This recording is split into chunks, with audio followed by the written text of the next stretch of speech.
bohong. Aku hanya memikirkan satu peraturan penting. Kenapa kau lakukan hari ini kalau kau bisa melakukannya besok? Few moments later.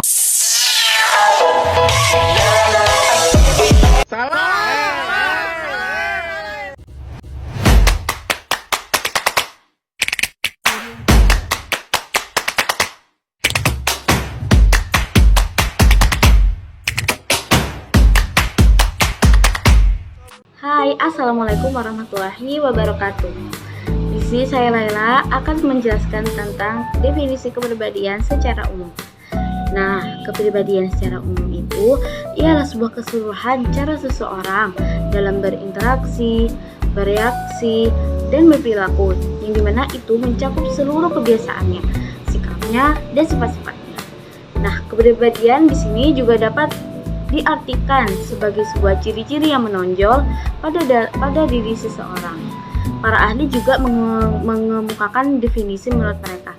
Di sini definisi kepribadian menurut psikologi modern ialah kepribadian adalah sebuah organisasi dinamis dari sistem psikofisik individu yang menentukan cara menyelesaikan diri dengan lingkungannya. Nah, yang kedua yaitu menurut Gunnar Aport mengemukakan pendapat bahwa definisi kepribadian itu ialah merupakan sebuah organisasi dinamis dari sebuah sistem psikofisik manusia yang itu dapat menentukan semua karakteristik, perilaku, dan pikiran seseorang.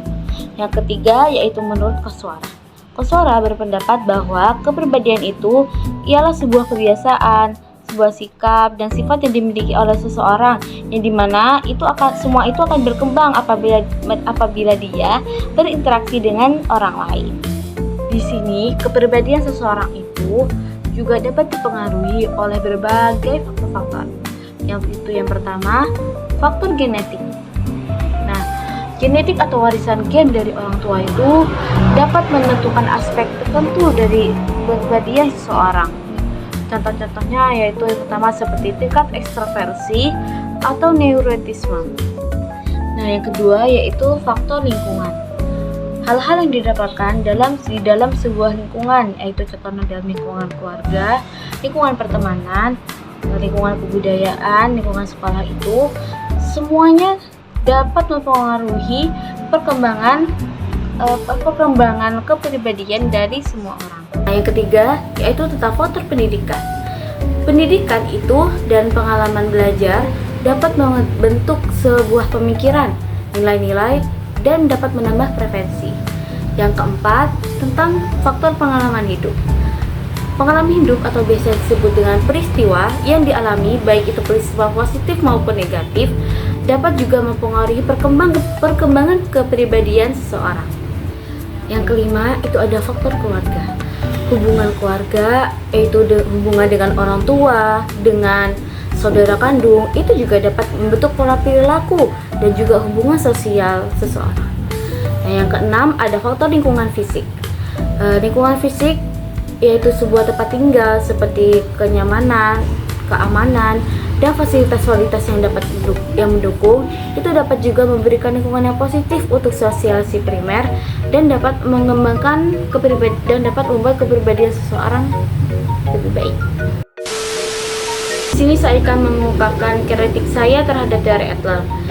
Teori ini banyak kurangnya fokus pada proses psikologis. Beberapa kritikus juga berpendapat bahwa teori Adler ini terlalu fokus pada tujuan akhirnya, yaitu kesempurnaan, dan kurangnya memperhatikan proses psikologis yang terjadi di dalamnya. Teori Adler ini sulit untuk diuji secara empiris, karena beberapa konsep di dalam teori Adler seperti gaya hidup itu sulit untuk diukur dan diuji secara empiris. Nah, teori itu berbanding terbalik dengan teori konsep diri, yang dimana teori ini dikemukakan oleh Charles Horton Coley, yang dimana di dalam teori ini menjelaskan bahwa konsep diri atau cita diri seorang itu tidak hanya ditemukan dari pribadi sendiri, tetapi juga ditemukan dari interaksinya dengan orang lain.